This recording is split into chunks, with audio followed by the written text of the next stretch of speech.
ಶಕ್ತಿ ಸ್ತಂಭ ಮುಟ್ಟೋಕೆ ಧೈರ್ಯ ಇದ್ದವರು ಯಾರಾದ್ರೂ ಇದ್ದೀರಾ? ನಾನಿದ್ದೀನಿ. 3 ವರ್ಷದಿಂದ ಶೂನ್ಯ ಸ್ಥಾನದಲ್ಲಿದ್ದ ಶಕ್ತಿಹೀನ ಅಂತ ಎಲ್ರು ಅಪಹಾಸ್ಯ ಮಾಡ್ತಿದ್ದ ಧ್ರುವ ಹೇಗೆ ಸೂರ್ಯಗ್ರಹಣದ ದಿನ ಅಗ್ನಿಗೋಳದಂತೆ ಉರಿಯುತ್ತಿರೋ ಶಕ್ತಿ ಸ್ತಂಭ ಮುಟ್ಟೋದಕ್ಕೆ ಧೈರ್ಯ ಮಾಡ್ದ. ದೇಶದ ದೊಡ್ಡ ದೊಡ್ಡ ಯೋಧರು ಭಯ ಪಡ್ತಿದ್ದ ಸವಾಲಿನಲ್ಲಿ ಆತ ಭಾಗಿಯಾಗಿದ್ದಾದ್ರೂ ಯಾಕೆ? ಅವನ ಹೆಸರು ಧ್ರುವ. 16 ವರ್ಷ ವಯಸ್ಸಿನಲ್ಲೇ ಯಾರೂ ಸಾಧನೆ ಮಾಡೋಕಾಗದ ಏಕಲವ್ಯ ಸ್ಥಾನವನ್ನು ತಲುಪಿದ್ದ. ಆದ್ದರಿಂದ ಆ ರಾಜ್ಯದಲ್ಲೇ ಅತಿ ಸುಂದರಿಯಾದ ಯುವರಾಣಿ ಅಂಬಾಲಿಕೆ ಜೊತೆ ಆತನ ಮದುವೆ ನಿಶ್ಚಯ ಮಾಡ್ತಾರೆ. ಆದರೆ ಅದರ ನಂತರ ಇದ್ದಕ್ಕಿದ್ದ ಹಾಗೆ ಧ್ರುವ ತನ್ನ ಶಕ್ತಿಗಳನ್ನು ಕಳೆದುಕೊಂಡು ಏಕಲವ್ಯ ಸ್ಥಾನದಿಂದ ಶೂನ್ಯ ಸ್ಥಾನಕ್ಕೆ ತಲುಪುತ್ತಾನೆ. 3 ವರ್ಷಗಳಿಂದ ಎಷ್ಟೇ ಪ್ರಯತ್ನ ಮಾಡಿದ್ರು ಕಳ್ಕೊಂಡ ಏಕಲವ್ಯ ಸ್ಥಾನವನ್ನು ಮರಳಿ ಪಡೆಯೋಕೆ ಆಗ್ಲೇ ಇಲ್ಲ. ಅದರಿಂದ ಆ ರಾಜ್ಯದಲ್ಲಿನ ಜನರ ಜೊತೆ ತನ್ನ ಮದುವೆ ಆಗ್ಬೇಕು ಅಂತಿರೋ ಅಂಬಾಲಿಕೆ ಕೂಡ ಆತನನ್ನು ಕೀಳಾಗಿ ನೋಡೋಕೆ ಶುರು ಮಾಡಿದ್ಲು. ಅವಳನ್ನ ಮದುವೆಯಾಗುವ ಅರ್ಹತೆ ಧ್ರುವನಿಗೆ ಇಲ್ಲ ಅಂತ ಸಾಬೀತು ಮಾಡೋಕೆ ಆತನಿಗೆ ಒಂದು ಸವಾಲನ್ನು ಹಾಕ್ಬೇಕಂತ ನಿರ್ಧಾರ ಮಾಡ್ತಾಳೆ. ಆಕೆಯ ಮಾತನ್ನು ಕೇಳಿದ ಧ್ರುವ ಕೋಪದಿಂದ, ಈ ಸ್ಪರ್ಧೆಯಲ್ಲಿ ನಾನು ಗೆದ್ದರೆ ನಿನ್ನ ಈ ರೂಪರಾಶಿಯನ್ನ ನನ್ನ ಸ್ವಂತ ಮಾಡಿಕೊಳ್ತೀನಿ. ಒಂದು ಕಾಲದಲ್ಲಿ ಏಕಲವ್ಯನಾಗಿ ಜೈಕಾರ ಹಾಕಿಸಿಕೊಂಡ ನಾನು ವಿಜಯಿಯನಾಗಿ ನಿಂತು ಈ ರಾಜ್ಯದಲ್ಲಿ ಅಲ್ಲ ಈ ಸುಕೇಶಿ ಗ್ರಹದಲ್ಲೇ ನನ್ನಂತ ಪರಾಕ್ರಮಿ ಯಾರು ಇಲ್ಲವೆಂದು ನಿರೂಪಿಸುತ್ತೇನೆ. ಹಗಲುಗನ್ಸು ಕಾಣುವುದನ್ನ ನಿಲ್ಸು ಧ್ರುವ. ನಿನ್ನಂಥ ಶಕ್ತಿಹೀನ ಎಷ್ಟೇ ಪ್ರಯತ್ನಿಸಿದ್ರು ನಾನ್ ಹಾಕೋ ಸ್ಪರ್ಧೆಯಲ್ಲಿ ಗೆಲ್ಲೋದಿರ್ಲಿ, ಕನಿಷ್ಠ ಪಕ್ಷ ಪಾಲ್ಗೊಳ್ಳೋದಕ್ಕೂ ನಡುಗ್ ಹೋಗ್ತೀಯ. ನಿಜಕ್ಕೂ ಅಂಬಾಲಿಕೆ ಸೌಂದರ್ಯದಲ್ಲಿ ಮಾತ್ರವಲ್ಲ, ಮಂತ್ರ ಶಕ್ತಿಗಳು, ಯುದ್ಧ ವಿದ್ಯೆಗಳನ್ನು ಪರಿಣಿತಳಾಗಿದ್ದಳು.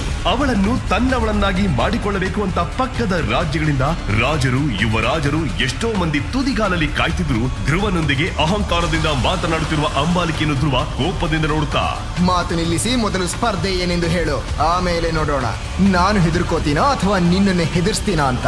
ನಮ್ಮ ರಾಜ್ಯದಲ್ಲಿರುವ ಶಕ್ತಿ ಸ್ತಂಭಕ್ಕೆ ಸೂರ್ಯಗ್ರಹಣದ ದಿನ ಸಿಗುವ ಅದ್ಭುತ ಶಕ್ತಿಯ ಬಗ್ಗೆ ನಿನಗೆ ಚೆನ್ನಾಗಿ ಗೊತ್ತಿದೆ ತಾನೆ? ಆ ದಿನ ನೀನು ಶಕ್ತಿ ಸ್ತಂಭವನ್ನ ಮುಟ್ಟಬೇಕು. ಅಷ್ಟೇ ಅಲ್ಲ, ಆ ಸ್ತಂಭದ ಮುಂದಿರುವ ಚಕ್ರದ ಮೇಲೆ ನಿನ್ನ ಕೈ ಹಾಕಿ ನಿನ್ನ ಶಕ್ತಿ ಸಂಖ್ಯೆ ಎಷ್ಟು ಅಂತ ತಿಳಿದುಕೊಳ್ಬೇಕು. ಅಂಬಾಲಿಕೆ ಹೀಗೆ ಹೇಳಿದ ಕೂಡಲೇ ಆ ರಾಜ್ಯದಲ್ಲಿ ಒಂದೇ ಸಾರಿಗೆ ಕತ್ತಲೆ ಆವರಿಸಿಕೊಂಡಿತ್ತು. ಮುಂದೆ ಬರೋ ಅಪಾಯದ ಬಗ್ಗೆ ತಿಳಿದು ರಾಜ್ಯದ ಪ್ರಾಣಿ ಪಕ್ಷಿಗಳೆಲ್ಲವೂ ಹೆದರಿ ಓಡೋಕೆ ಶುರು ಮಾಡಿದ್ವು. ಎಲ್ಲಿಯೂ ಕಾಣದ ರಕ್ತದ ಮಳೆ ಸುರಿಯೋಕೆ ಶುರುವಾಯಿತು. ಅಂಬಾಲಿಕೆಯ ಮಾತುಗಳನ್ನ ಕೇಳಿ ಅಲ್ಲಿದ್ದವರೆಲ್ಲರೂ ಒಂದೇ ಸಾರಿಗೆ ನಡುಗಿ ಹೋದರು. ಒಬ್ಬರಿಗೊಬ್ಬರು ಗುಸುಗುಸು ಮಾತಾಡೋಕೆ ಆರಂಭಿಸಿದರು. ನಿಜ ಹೇಳ್ಬೇಕಂದ್ರೆ ಸೂರ್ಯಗ್ರಹಣದ ದಿನ ಆ ರಾಜ್ಯದ ತುದಿಯಲ್ಲಿರುವ ಶಕ್ತಿ ಸ್ತಂಭವು ಪ್ರತಿದಿನಕ್ಕಿಂತ 1000 ಪಟ್ಟು ಪ್ರಕಾಶವಾಗಿ ಮಿಂಚುತ್ತದೆ. ಆ ದಿನ ಆ ಸ್ತಂಭದಿಂದ ಬರುವ ಕಾಂತಿ ಕಿರಣಗಳು ಅಗ್ನಿಗೋಳವಾಗಿ ಉರಿಯುತ್ತದೆ. ಅದರ ಸಮೀಪಕ್ಕೆ ಹೋದ ಯಾವುದೇ ವಸ್ತುವಾದರೂ ಅಲ್ಲಿಯೇ ಬೂದಿ ಮಾಡುತ್ತೆ. ಅದಕ್ಕಾಗಿಯೇ ಆ ದಿನ ರಾಜ್ಯದ ಪ್ರಜೆಗಳೆಲ್ಲರೂ ಆ ಸ್ತಂಭದ ಕಡೆ ಹೋಗುವುದಿರಲಿ, ಕನಿಷ್ಠ ಕಣ್ಣೆತ್ತಿ ಸಹ ನೋಡುವುದಿಲ್ಲ.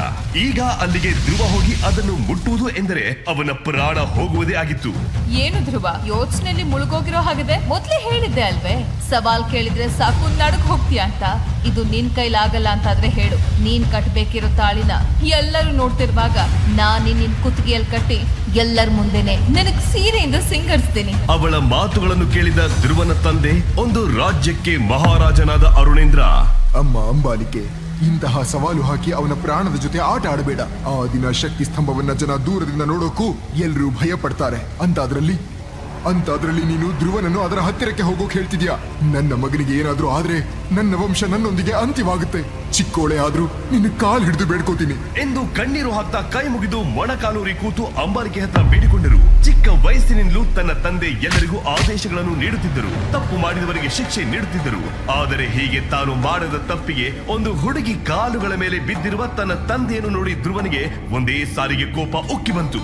ಇದೆಲ್ಲವೂ ತನ್ನಿಂದಲೇ ಆಗ್ತಿದೆ ಅಂತ ಅನ್ಕೊಂಡು ಕೆನ್ನೆಗಳಲ್ಲಿ ಹರಿಯುವ ಕಣ್ಣೀರನ್ನು ಒರೆಸಿಕೊಳ್ಳುತ್ತಾ, ಅಪ್ಪ ಎದ್ದೇಳಿ, ನನಗಾಗಿ ನೀವು ಯಾರ ಕಾಲುಗಳ ಮೇಲೂ ಬೀಳೋ ಅವಶ್ಯಕತೆ ಇಲ್ಲ. ನಾನು ನಿಮ್ಮ ಮಗ. ಈ ಸ್ಪರ್ಧೆಯಲ್ಲಿ ಗೆದ್ದು ನನ್ನಿಂದ ಕಳೆದು ಹೋದ ನಿಮ್ಮ ಗೌರವವನ್ನ, ನಮ್ಮ ವಂಶದ ಪ್ರತಿಷ್ಠೆಯನ್ನ ಮರಳಿ ತಂದು ಕೊಡುತ್ತೇನೆ. ಇದು ನನ್ನ ತಾಯಿಯ ಸಮಾಧಿಯ ಮೇಲಾಣೆ ಅಂತ ತನ್ನಪ್ಪನನ್ನು ಮೇಲಕ್ಕೆ ಎಬ್ಬಿಸುತ್ತಾ ಅಂಬಾಲಿಕೆ ಕಡೆಗೆ ಕೋಪದಿಂದ ನೋಡಿ, ಅಂಬಾಲಿಕೆ, ಈ ಕ್ಷಣನ ನಾನು ಈ ಜೀವ ಇರೋವರೆಗೂ ಯಾವತ್ತೂ ಮರೆಯಲ್ಲ. ನೀನು ಹಾಕಿದ ಸವಾಲನ್ನ ನಾನು ಒಪ್ಪಿಕೊಳ್ಳುತ್ತೇನೆ. ಈ ಸ್ಪರ್ಧೆಯಲ್ಲಿ ಗೆದ್ದು ನಿನ್ನ ಅಂದವನ್ನ ಅಣುವು ಅನುಭವಿಸುತ್ತೇನೆ. ಸಿದ್ಧವಾಗಿರೋ ಅಂತ ಪ್ರತಿಜ್ಞೆ ಮಾಡಿ ನೇರವಾಗಿ ರಾಜ್ಯದ ಪೂರ್ವ ದಿಕ್ಕಿನಲ್ಲಿರೋ ತನ್ನ ತಾಯಿಯ ಸಮಾಧಿ ಹತ್ತಿರಕ್ಕೆ ಹೋಗುತ್ತಾನೆ ಧ್ರುವ. ಚಿಕ್ಕವನಿದ್ದಾಗಲೇ ಅವನ ತಾಯಿ ತೀರಿ ಹೋಗಿದ್ಲು. ಅವಳ ಗುರ್ತಿಗಾಗಿ ಧ್ರುವನ ಬೆರಳಿನಲ್ಲಿ ಒಂದು ಉಂಗುರವಿತ್ತು. ಆ ಉಂಗುರ ತನ್ನಮ್ಮ ತನಗೆ ಕೊಟ್ಟ ಕೊನೆಯ ನೆನಪು. ತಾಯಿಯ ಸಮಾಧಿ ಹತ್ತಿರ ಕುಳಿತು ಧ್ರುವ, ಅಮ್ಮ, ನನ್ನನ್ನು ಕ್ಷಮಿಸಮ್ಮ. ಇಷ್ಟು ದಿನ ನನ್ನ ಕಾರಣದಿಂದ ನನ್ನಪ್ಪ ತುಂಬಾನೇ ಅವಮಾನ ಅನುಭವಿಸ್ತಾ ಇದ್ದಾರೆ. ಆದರೆ ಈ ದಿನ ನನ್ನ ಕಾರಣದಿಂದಲೇ ಆ ಅಂಬಾಲಿಕೆ ಕಾಲುಗಳ ಮೇಲೆ ಬಿದ್ದು ಬೇಡಿಕೊಳ್ಳುವ ಪರಿಸ್ಥಿತಿ ಬಂತು. ಯಾವಾಗಲೂ ಗಂಭೀರವಾಗಿ ರಾಜ್ಯದಲ್ಲಿ ಪ್ರಜೆಗಳಿಗೆ ಆಧಾರವಾಗಿದ್ದ ನನ್ನ ಅಪ್ಪ ಈಗ ಅದೇ ಪ್ರಜೆಗಳ ಮುಂದೆ ಕಣ್ಣೀರು ಹಾಕ್ತಿದ್ರು. ಇದೆಲ್ಲ ನನ್ನಿಂದಲೇ. ನಾನೊಬ್ಬ ಶಕ್ತಿಹೀನ, ಯಾವುದಕ್ಕೂ ಪ್ರಯೋಜನಕ್ಕೆ ಬಾರದೇ ಇರೋನು ಅಂತ ಹೇಳ್ತಾ ಧ್ರುವ ತನ್ನ ತಲೆಯನ್ನು ತಾಯಿಯ ಸಮಾಧಿ ಮೇಲೆ ಚಚ್ಚಿಕೊಂಡನು. ಅದರಿಂದ ಧ್ರುವನ ತಲೆಗೆ ಗಾಯವಾಗಿ ರಕ್ತ ಬರತೊಡಗಿತ್ತು. ಸರಿಯಾಗಿ ಅದೇ ಸಮಯಕ್ಕೆ ಅಚಾನಕ್ಕಾಗಿ ಆಕಾಶವೆಲ್ಲ ಕಪ್ಪು ಮೋಡಗಳಿಂದ ತುಂಬಿಕೊಳ್ತು. ಗುಡುಗುಗಳು, ಮಿಂಚುಗಳ ಶಬ್ದ ಕಿವಿಗಳಿಗೆ ನೋವು ಕೊಡ್ತಿತ್ತು. ಅಪಾಯಕಾರಿಯಾದ ಸುಂಟರ ಗಾಳಿಗಳು ಆ ಪ್ರದೇಶವನ್ನು ಸುತ್ತುವರೆದಿತ್ತು. ಅಷ್ಟರಲ್ಲೇ ಧ್ರುವ, ನೀನು ಶಕ್ತಿಹೀನನಲ್ಲ. ಈ ಪ್ರಜೆಗಳೆಲ್ಲರಿಗೂ ನಿಜವಾದ ಶಕ್ತಿ ಏನು ಅಂತ ತೋರಿಸುವವು ನೀನು. ನಿನ್ನಿಂದ ನಿನ್ನ ತಂದೆಗಾದ ಅವಮಾನ ಕೇವಲ ತಾತ್ಕಾಲಿಕ. ಅದರ ಬಗ್ಗೆ ನೀನು ಬೇಸರ ಪಡೋ ಅವಶ್ಯಕತೆ ಇಲ್ಲ. ಆ ಮಾತುಗಳನ್ನು ಕೇಳಿ ಧ್ರುವ ತನ್ನ ಕಣ್ಣೀರನ್ನು ಒರೆಸಿಕೊಳ್ಳುತ್ತಾ ಅತ್ತಿತ್ತ ಓಡಾಡುತ್ತಾ, ಅಮ್ಮ ಎಲ್ಲಿದೀಯಾ ಅಮ್ಮ? ಒಂದು ಸಾರಿ ಕಾಣಿಸಮ್ಮ. ಆದ್ರೂ ಶೂನ್ಯ ಸ್ಥಾನಕ್ಕೆ ಕುಸಿದಿರೋ ನಾನು ಹೇಗೆ ಚಕ್ರವರ್ತಿ ಆಗೋಕೆ ಸಾಧ್ಯ? ಈಗ ಅಂಬಾಲಿಕೆ ಹಾಕಿದ ಸ್ಪರ್ಧೆಯಲ್ಲಿ ನನ್ನ ಪ್ರಾಣ ಬೇಕಾದ್ರೂ ಹೋಗಬಹುದು. ಅದಕ್ಕಿಂತ ಮೊದಲು ಒಂದು ಸಲ ನಿನ್ನನ್ನು ನೋಡ್ಬೇಕು ಅನಿಸ್ತಿದೆ ಅಂತ ಧ್ರುವ ಹೇಳುತ್ತಿರುವಾಗಲೇ ಧ್ರುವನ ಕೈ ಬೆರಳಿನಲ್ಲಿರುವ ಉಂಗುರದಿಂದ ಒಂದು ವಿಚಿತ್ರವಾದ ಹೊಗೆ ಬಂತು. ಅದನ್ನು ನೋಡಿದ ಧ್ರುವನಿಗೆ ಅಲ್ಲಿ ಏನ್ ನಡೀತಾ ಇದೆ ಅನ್ನೋದು ಅರ್ಥವಾಗ್ಲಿಲ್ಲ. ನಿಧಾನವಾಗಿ ಆ ಹೊಗೆ ಒಂದು ವೃದ್ಧ ಮನುಷ್ಯನ ಆಕಾರ ಪಡೆಯಿತು. ಅವನೇ ವಿಧುರ. ಧ್ರುವ, ನಿನಗೆ ಸಹಾಯ ಮಾಡೋಕೆ ವಿದುರನನ್ನ ನಾನೇ ಕಳುಹಿಸಿದ್ದೇನೆ. ಅವನು ಹೇಳುವಂತೆ ಸಾಧಿಸಿ ತೋರಿಸು. ಆ ನಂತರ ನಡೆಯೋ ಅದ್ಭುತ ನೀನೇ ಕಣ್ಣಾರಿ ನೋಡುವಂತೆ. ಬರ್ತೀನಿ ಧ್ರುವ ಎಂದು ಹೇಳಿ ಅಮ್ಮನ ಸ್ವರ ಮಾಯವಾಗಿ ಹೋಗುತ್ತದೆ. ಅಷ್ಟರಲ್ಲಿ ಅಲ್ಲೇ ಇದ್ದ ವಿಧುರ ಧ್ರುವನನ್ನು ನೋಡುತ್ತಾ, ನನ್ನ ಹೆಸರು ವಿಧುರ, ನಿನಗೆ ಸಹಾಯ ಮಾಡೋಕೆ ಬಂದಿದ್ದೇನೆ. ಹಾಗಾದ್ರೆ ನಾನು ಮತ್ತೆ 9 ನಕ್ಷತ್ರ ಸ್ಥಾನವನ್ನ ದಾಟಿ ಏಕಲವ್ಯ ಬಿರುದು ಪಡ್ಕೋತೀನಾ? ಖಂಡಿತ ಸಾಧ್ಯವಿದೆ. ಧ್ರುವ, ನಂಬಿಕೆ ಇಡು. ನನ್ನ ಶಕ್ತಿಗಳೆಲ್ಲವೂ ಹೋಗಿದೆ ಅನ್ನೋದು ನಿನಗೆ ಗೊತ್ತಿಲ್ವಾ? ಎಲ್ಲದಕ್ಕೂ ಒಂದು ಕಾರಣವಿದೆ ಧ್ರುವ. ನಾನು ಹೇಳೋದನ್ನ ಸರಿಯಾಗಿ ಕೇಳು. ಅಂಬಾಲಿಕೆ ಹಾಕಿದ ಸವಾಲಿನಲ್ಲಿ ಗೆಲ್ಲೋಕೆ ನಾನು ನಿನಗೆ ಸಹಾಯ ಮಾಡ್ತೀನಿ. ಆದರೆ ಧ್ರುವ, ಅಂಬಾಲಿಕೆ ಹಾಕಿದ ಸವಾಲು ನೀನು ಅಂದುಕೊಂಡಷ್ಟು ಸುಲಭವಿಲ್ಲ. ಹಲವಾರು ಶತಮಾನಗಳಿಂದ ಸೂರ್ಯಗ್ರಹಣದ ದಿನ ಆ ಶಕ್ತಿ ಸ್ತಂಭವನ್ನ ಬರೀ ಕಣ್ಣಿನಿಂದ ಯಾರೂ ಕೂಡ ನೋಡಿಲ್ಲ. ಅಂತಹದ್ದನ್ನು ನೀನು ಮುಟ್ಟುವುದು ಎಂದರೆ ಪ್ರಸ್ತುತ ನೀನಿರುವ ಪರಿಸ್ಥಿತಿಯಲ್ಲಿ ಅಸಾಧ್ಯವೇ ಅಂತ ಹೇಳಬಹುದು. ಆದರೆ ಈ ಸ್ಪರ್ಧೆ ನಡೆಯುವ ಮೊದಲೇ ನಾನು ನಿನಗೆ ಒಂದು ಶಕ್ತಿ ಮಂತ್ರವನ್ನು ಹೇಳಿಕೊಡ್ತೀನಿ. ಅದನ್ನ ನೀನು ಕನಿಷ್ಠ 500 ಸಲವಾದರೂ ಪಠಿಸಿದರೆ ಅಂಬಾಲಿಕೆ ಹಾಕಿದ ಯಾವುದೇ ಸವಾಲಿನಲ್ಲಿ ನೀನು ಸುಲಭವಾಗಿ ವಿಜಯ ಸಾಧಿಸಬಹುದು. ಹಾಗಾದ್ರೆ ಅದು ಯಾವ ಮಂತ್ರ ವಿಧುರ? ಅಂತ ಧ್ರುವ ಕೇಳಿದ ಕೂಡಲೇ ವಿಧುರ ಅವನ ಹತ್ತಿರ ಬಂದು ಅವನ ಕಿವಿಯಲ್ಲಿ ಒಂದು ಅದ್ಭುತವಾದ, ಎಷ್ಟೋ ಶಕ್ತಿಶಾಲಿಯಾದ ಮಂತ್ರವನ್ನು ಹೇಳಿದ. ಆ ಕ್ಷಣದಿಂದ ಧ್ರುವ ಆ ಮಂತ್ರವನ್ನು ಮನಸ್ಸಿನಲ್ಲಿ ಹೇಳಿಕೊಳ್ಳೋಕೆ ಪ್ರಾರಂಭಿಸಿದ. ಆದರೆ ಧ್ರುವನ ಹತ್ರ ವಿಧುರ ಹೇಳುವ ಮಾತುಗಳನ್ನೆಲ್ಲ ಕದ್ದು ಕೇಳಿಸಿಕೊಂಡ ಅಂಬಾಲಿಕೆಯ ಗೂಢಾಚಾರ ಓಡುತ್ತಾ ಬಂದು ನಡೆದಿದ್ದೆಲ್ಲವನ್ನು ಅಂಬಾಲಿಕೆಗೆ ಹೇಳಿದನು. ಅದನ್ನು ಕೇಳಿದ ಕೂಡಲೇ ಅವಳು ತಮ್ಮ ರಾಜಗುರುವಾದ ಒಬ್ಬ ಮಂತ್ರವಾದಿಯನ್ನು ಭೇಟಿಯಾಗಿ, ಆ ಕೈಲಾಗ್ದಿರೋ ಹೇಳಿ ಶಕ್ತಿ ಸ್ತಂಭವನ್ನ ಮುಟ್ಬಾರ್ದು. ಅದಕ್ಕೆ ಮುಂಚೆ ಅವನ ಕತೆ ಮುಗಿಬೇಕು. ಅದು ನಿಮ್ಮಿಂದ ಸಾಧ್ಯವಾಗುತ್ತಾ? ನನ್ನ ಬಳಿ ಅಸಾಧ್ಯ ಅನ್ನೋ ಪದಕ್ಕೆ ಅರ್ಥವೇ ಇಲ್ಲ. ಮಂತ್ರಶಕ್ತಿಯಿಂದ ನಾನು ಮಾಡಲಾರದ ಕೆಲಸ ಯಾವುದೂ ಇಲ್ಲ. ಆ ಮಂತ್ರಶಕ್ತಿಯಿಂದ ಶಕ್ತಿ ಸ್ತಂಭವನ್ನು ಹೆಚ್ಚು ಬಿಸಿಯಾಗಿ ಮಾಡುತ್ತೇನೆ. ಅದರಿಂದ ಆ ಧ್ರುವ ಸ್ತಂಭದ ಕಡೆ ಒಂದೇ ಒಂದು ಹೆಜ್ಜೆ ಹಾಕಿದ್ರೂ ಕೂಡ ಸುಟ್ಟು ಕರಕಲಾಗ್ತಾನೆ. ಎಷ್ಟೇ ಶಕ್ತಿವಂತ ಮಂತ್ರವನ್ನು ಪಠಿಸಿದರೂ ಆ ಧ್ರುವ ಈ ಸವಾಲಿನಲ್ಲಿ ಗೆಲ್ಲೋಕೆ ಸಾಧ್ಯವಿಲ್ಲ. ಕೊನೆಗೆ ಆ ದೇವ್ರೆ ಇಳಿದು ಬಂದರೂ ಧ್ರುವನ ಸಾವನ್ನು ತಡೆಯೋಕೆ ಆಗಲ್ಲ.